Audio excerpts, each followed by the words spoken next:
Olá, bem-vindos a mais um episódio do podcast Inteligência Intuitiva. O tema de hoje é como o clã feminino desconstrói as mulheres. Olá, e deixem-me já dizer que este é daqueles temas que mexe connosco logo desde o primeiro minuto. Sem dúvida, é um murro no estômago logo a abrir. E é precisamente essa reviravolta que vamos dissecar aqui hoje nesta nossa análise profunda. Temos em mãos uma reflexão que faz uma desconstrução total daquelas ideias feitas. Sim, aqueles estereótipos. Exatamente. As ideias que circulam desde sempre sobre os ambientes que são exclusivamente femininos, quer seja no local de trabalho, quer seja num grupo de amigas. Pois há aquele estigma persistente de que juntar muitas mulheres na mesma sala gera logo confusão. Completamente do avesso. A nossa sociedade anda a ler os sinais de uma forma completamente enviesada. Completamente. E acho que é importante fazer aqui uma nota inicial, e que é vital para o tom desta nossa conversa. O objetivo não é de todo estabelecer uma guerra dos sexos. Claro que não. Nem validar posições políticas ou ideológicas. A nossa missão passa por compreender a psicologia profunda, explorar os mecanismos propostos para a autenticidade feminina e entender porquê. Sim, o porquê destas mudanças de comportamento. Exato. Perceber por que razão certos comportamentos mudam tão drasticamente consoante as pessoas que estão na sala. Assenta numa premissa de causa e efeitos que aquilo a que chamamos calma não é necessariamente paz. E eu gostava de agarrar precisamente nessa ideia da calma.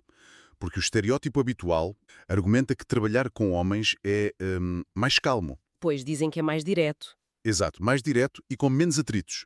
Mas o argumento que estamos aqui a explorar sugere que essa tranquilidade tem um custo invisível muito alto. Isto faz lembrar a ponta de um iceberg, certo? Vemos aquilo a que chamam de conflito à superfície. Mas o que é que sustenta esta visão tão dura? A imagem que me vem à cabeça não é de um lago sereno. Pá, é mais como usar aqueles auscultadores com cancelamento de ruído. Essa analogia é muito boa. É que quando os colocamos, parece que há silêncio absoluto.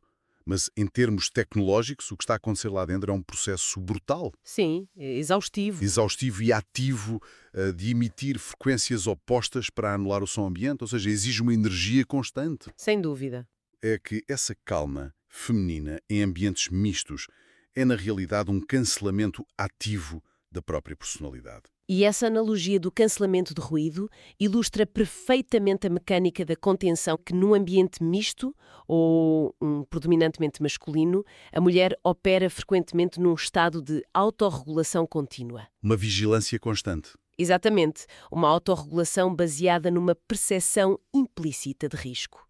A ausência de conflito visível ou de ruído emocional não significa de todo que exista harmonia absoluta. Pois não, pode ser o oposto. Pode ser simplesmente o sintoma de um ambiente onde a vulnerabilidade é vista como uma fraqueza perigosa. O tal olhar enviesado de quem avalia estas dinâmicas. A forma como a sociedade julga, não? Sim, a tendência generalizada para classificar o silêncio feminino como algo positivo e profissional e a expressividade, o tal ruído, como algo negativo, descontrolado e conflituoso. Mas repara, se essa calma é apenas um mecanismo de defesa, um cancelamento ativo, como falávamos, isso levanta uma questão bastante desconfortável para quem nos ouve.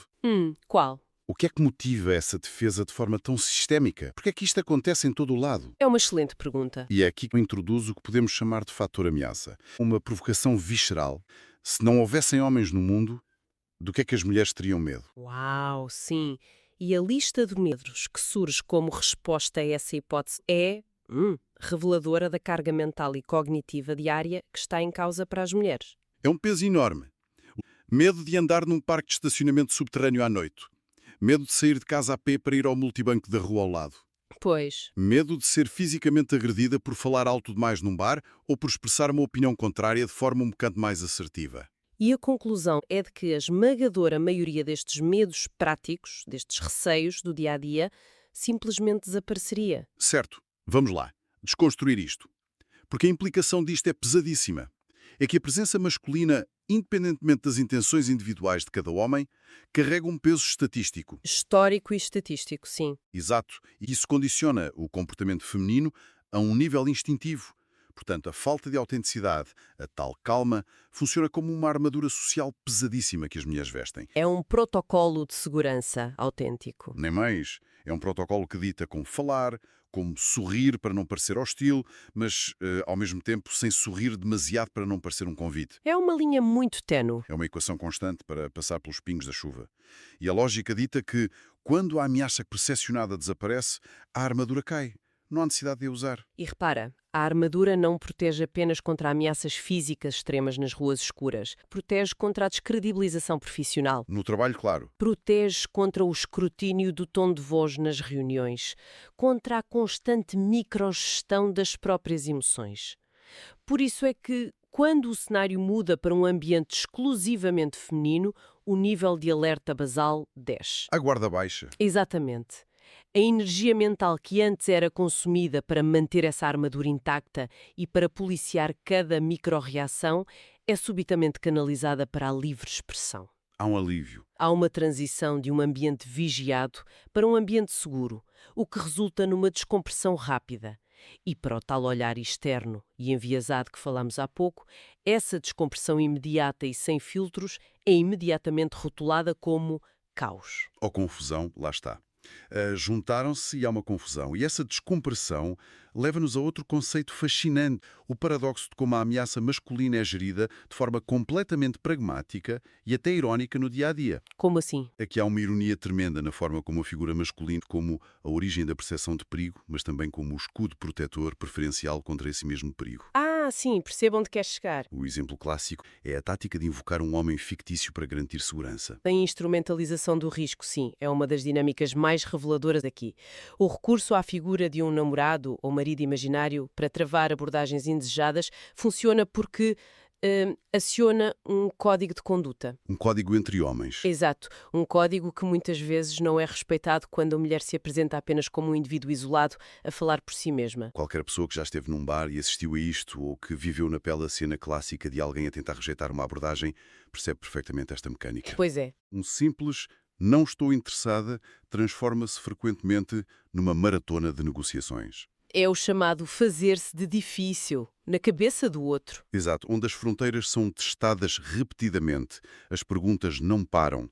Mas dizer "eu tenho namorado" funciona muitas vezes como uma porta blindada. Fecha-se instantaneamente. É automático. A provocação aqui é que a figura de um homem hipotético, um homem que nem sequer existe ou está na sala, impõe mais respeito imediato do que a mulher real. A mulher de carne e osso, que ali se encontra, a dizer que não. Exatamente. O que é de loucos, se pensarmos bem. É, mas revela uma transação baseada em regras muito antigas.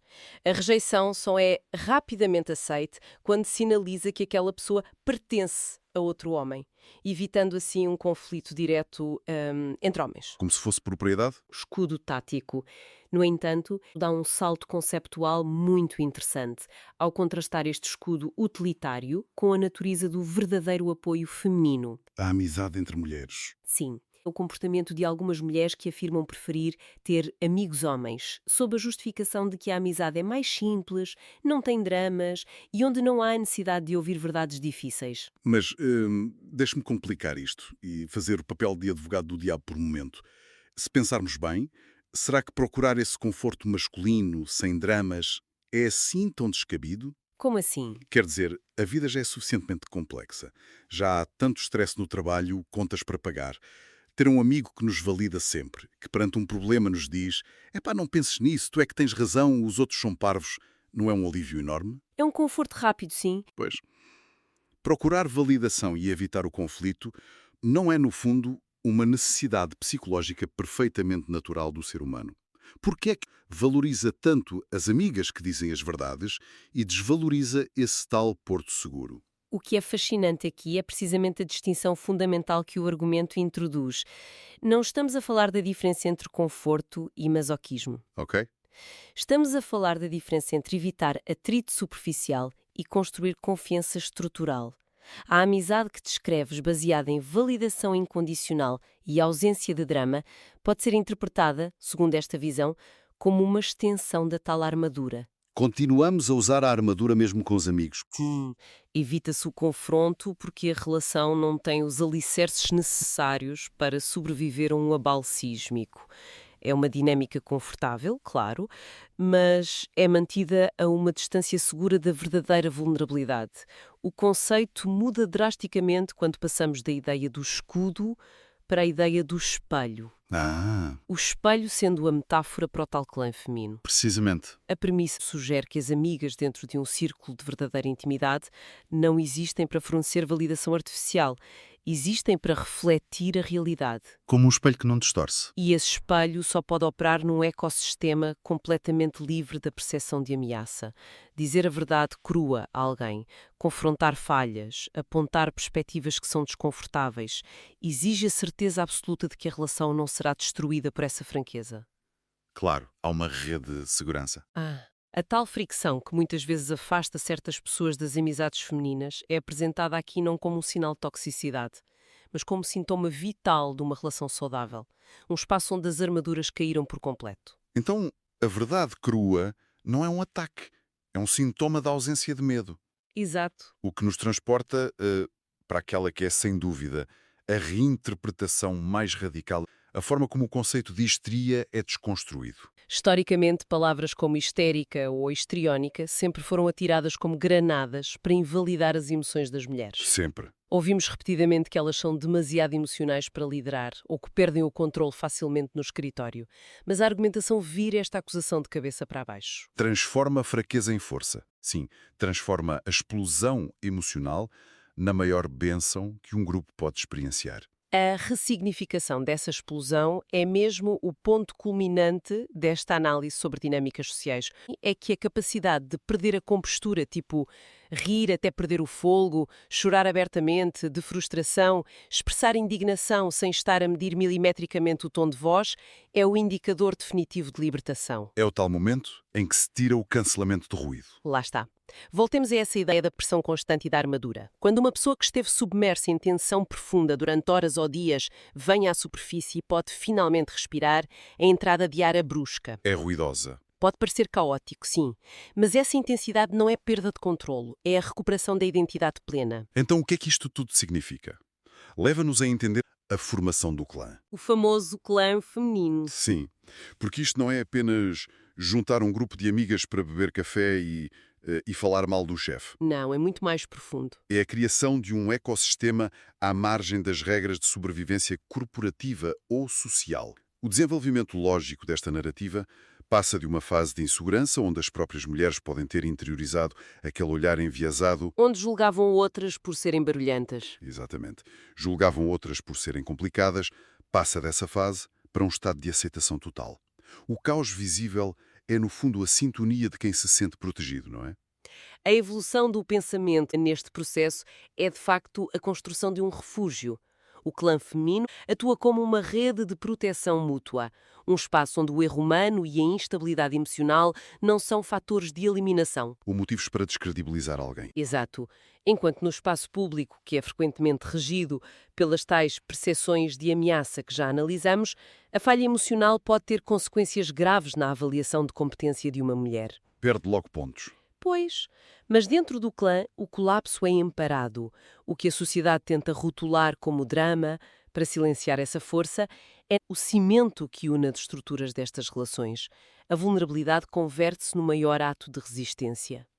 Eu acho que quem nos ouve e pensa nas dinâmicas do seu próprio dia-a-dia, seja na equipa do escritório, seja nas mensagens de grupo no telemóvel ou naquele jantar que se prolonga até de madrugada, talvez comece a refletir sobre isto de uma forma diferente. É impossível não refletir. Aquela sensação de entrar numa sala cheia de mulheres e pensar tipo, uau, que barulho ensurdecedor, que caos, que confusão, pode sofrer agora uma inversão de perspectiva. Em vez de caos, começa a ser visto como o som de pessoas que não sentem necessidade de se esconder. Nem de calibrar a própria existência. Nem mais. É a liberdade pura. E a mudança de paradigma reside exatamente aí. Passa por deixar de avaliar o valor de uma interação social com base no quão calma e contida ela é e passar a avaliá-la com base no nível de honestidade que ela comporta. A métrica muda. Muda. O tal olhar enviesado que falamos ensina-nos a premiar o silêncio e o comportamento inofensivo porque, lá está, são mais fáceis de gerir, dão menos trabalho. E não incomodam. Pois, Mas um ambiente de trabalho ou um círculo social onde ninguém levanta a voz, onde ninguém se expõe emocionalmente e onde nunca há atrito criativo, não é necessariamente um ambiente pacífico. É um cemitério de emoções. É um ambiente estéril, movido pelo instinto de autopreservação, onde as ideias e as relações nunca atingem o seu potencial máximo por causa do peso implícito das consequências. Brutão. Fazendo aqui um resumo da viagem conceptual que percorremos hoje ao longo desta nossa análise. Começamos por questionar o mito do conflito feminino como algo inerentemente negativo. Sim, o tal estigma da confusão. E passamos pela descoberta de que a tão aclamada paz em ambientes mistos pode ser uma mera ilusão. Uma ilusão mantida por uma rigorosa armadura social e por medo. O desgaste invisível. Exato. Exploramos a diferença profunda entre usar a ameaça como um escudo utilitário, a tal história do namorado falso, e encontrar no apoio genuíno das amigas um espelho que não teme refletir realidades desconfortáveis. Onde a verdade não destrói a relação. E desembocamos na compreensão de que as explosões emocionais, que são frequentemente menorizadas, são de facto os pilares da construção de um clã seguro e inquebrável. A desconstrução deste estigma revela algo que acho que vai muito além das questões de género. Vai para a essência humana. Mostra como a pressão ambiental molda a expressão de todos nós. A capacidade de pertencer a um espaço onde a autenticidade não implica o risco de punição social ou de punição profissional é algo que não devia ser uma exceção. Uma exceção protegida apenas no contexto de um clã. Exatamente. Devia ser o padrão desejado de qualquer interação colaborativa robusta na nossa sociedade. O que nos deixa com um pensamento final bastante provocador para levar connosco hoje. Quer sejamos as pessoas a emitir os julgamentos ou as pessoas que estão a ser julgadas. O que dirias que é esse pensamento? Se a ausência de filtros, o atrito e a explosão emocional são, afinal, indicadores de um ambiente de confiança extrema, até que ponto a nossa cultura corporativa e social não está a asfixiar a sua própria inovação? É uma grande questão. Aprendemos a silenciar e a castigar a vulnerabilidade rapidamente com rótulos de confusão e histeria. Mas será que não são precisamente esses espaços de descompressão caótica que detêm a chave para as relações mais autênticas e inquebráveis? É bem provável que sim. É abraçar o caos como prova de vida, em vez de o tentar calar a todo custo. Fica a reflexão para a próxima vez que derem por vocês a tentar baixar o volume de uma sala demasiado viva, demasiado humana. Muito obrigado por estarem aí. Não se esqueçam de subscrever o podcast. Até breve.